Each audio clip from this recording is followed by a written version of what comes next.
So what actually is the job of a worship leader? Is it just sitting in your office, drinking coffee, jamming on an acoustic guitar? Yes, but there's more to that.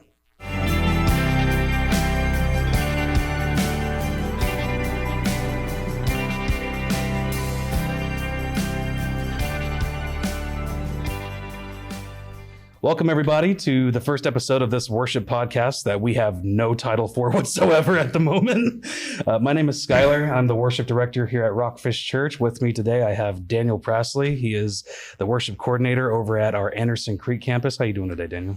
Good. How you doing? I'm all right. We're in this weird studio right now with a bunch of light. It looks like we're filming the moon landing at the moment. So it's very new, but we're going to try our best to just act ourselves and not like there's 500 cameras pointing at us right now. Yeah, I suppose we'll try. Yeah, we'll just do our best.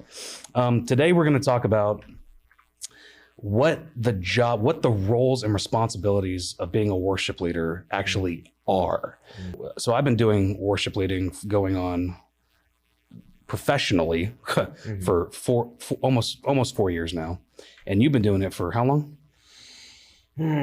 That's another one of those big things because you've been kind of doing it here and there for a while professionally for me. Going on 3 years. Wow. Yeah. Wow. So we're kind of on the same level. Yeah.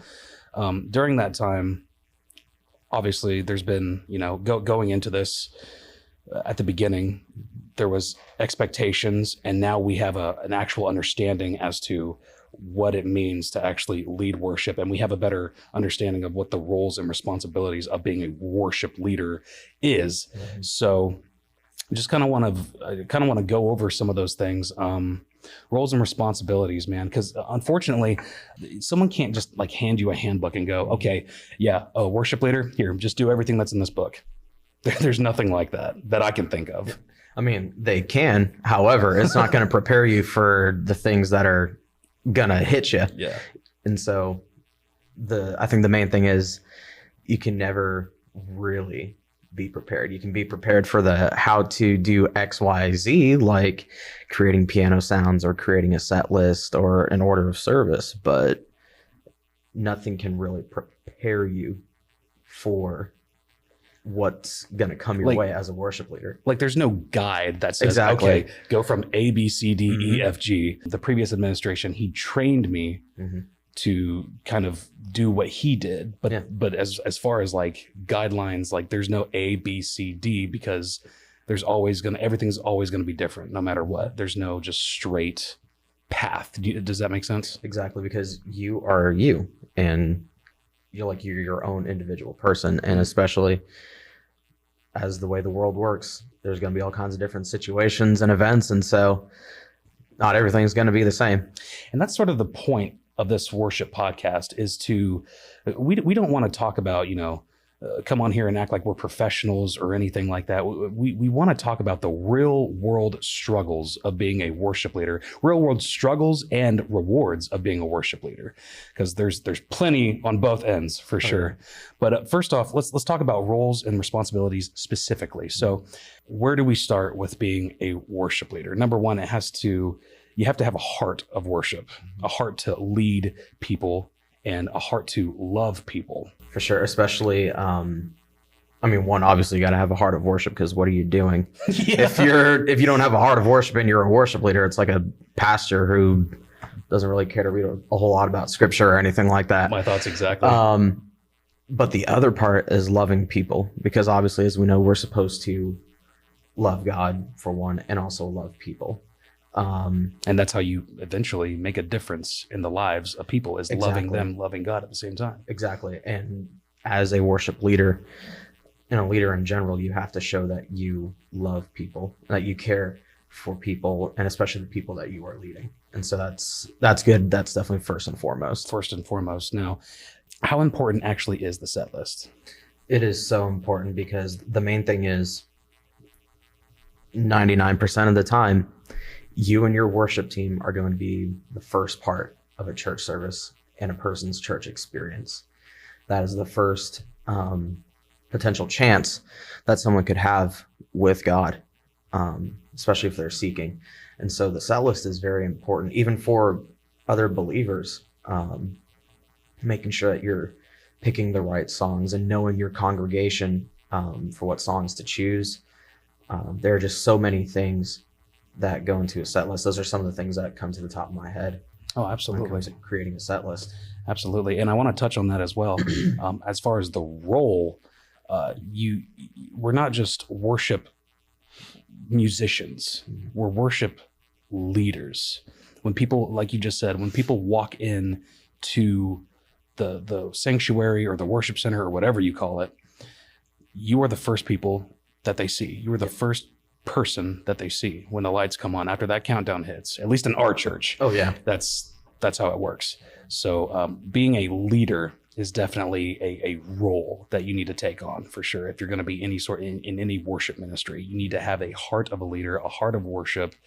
And the set lists is just, that's just one part of this gigantic thing that we do each and every week. So that's good. We talked about set lists. How about scheduling volunteers? That is also very key. So in our setting, we have someone who does scheduling for all of our locations. However, Shout out to Madison Blish. yes. However, you and I, we've done scheduling before, and here and there, we still do a little bit of scheduling. That really goes hand in hand also with set lists, since we touched on that earlier, because when you're picking your songs, you got to look at your team as well. Yeah. If you're watching this, I assume that you're a worship leader and you know worship songs. So BJ Putman, is that his name? Mm-hmm. The Glorious. Glorious, yeah. If you have a beginner drummer Mm-hmm. and you expect him to do that ending drum fill, you're kind of setting him up for And you know failure. what? I was thinking the same thing. Like, let's look at a song, that's in right now, like Praise by Elevation, one of their newer ones. Yeah. Like you said, if you got a beginner drummer doing that beginning, that's probably not going to go very well. Probably going to be a train wreck. Yeah. And so definitely, I think that's what's important about making sure you're scheduling the right people. And even just in general, making sure that you have the right people in the right positions. Mm-hmm. Sometimes you might have. Sorry, go ahead. Sorry, go ahead. Well, that's what I was going to say. Not just kind of going for it and winging it. Go ahead. What were you going to say?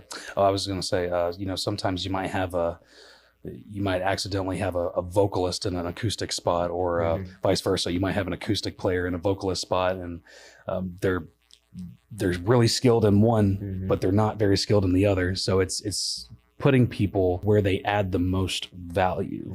You know what I mean? So that's good. So scheduling volunteers, very important. Set list is also very important. What about volunteer maintenance? And what I mean by that is not like, making sure that they're, on time or anything like that, but not every time you see your worship volunteers, not every time they get on the stage, they're not going to be 100% happy the entire time. It's a 50-50 chance they had a great week. They're going to come in, they're going to be on fire. Yeah, let's do this. And there's the other 50% chance where they had a rough week and now they're bringing that mojo onto the stage. And sometimes you might have to do a little heart maintenance on them. You know what I mean? What are your thoughts on that?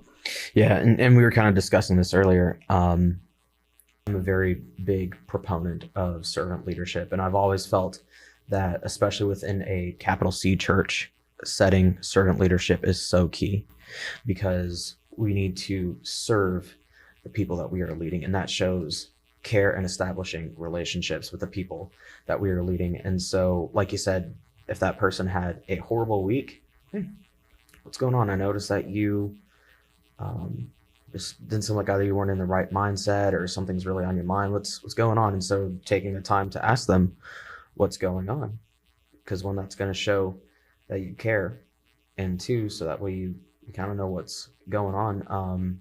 Now, when it comes to conflict, when it comes to that kind of maintenance, see, that's what they don't teach you in worship school, is how to deal with conflict. And especially like depending on your personality as a leader, that could get tricky.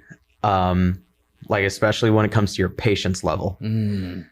Some people might have a little more patience than others, and as a worship leader, patience is so key, because you're going to have some volunteers that are a little upset with you, and rightfully so or unrightfully so. And so having just a heart of repentance and just trying to seek unity. Unity that's so key, because if there's no unity on your team's going to fall apart. Absolutely. Hate to break it to you, but that's going to happen. It's going to make or break. I get you. And sometimes even you might get upset with your volunteer. And so once again, having that heart of repentance is making sure it's that two-way street of making sure that relationships are strong, and just being humble with each other. So, I agree. Amen, bro. Amen. Yeah. Amen, brother, man. Guys, that's all the time we have for this episode. We hope that you enjoyed everything that was talked about. We're going to shoot for 10 minutes to 15 minutes per episode of this podcast / YouTube video thing that we're doing. So we hope that you have a great rest of your day. If you're on YouTube, make sure to subscribe, hit the bell, hit the like button, everything that we're supposed to say. Please like us. If this is anywhere else, if we put this on like Apple Podcasts or something, share this with a worship leader. Let's all grow together. Any final thoughts, Mr. Presley? No, you hit it, man. All right, dog. We'll see you next time. Have a great rest of your day.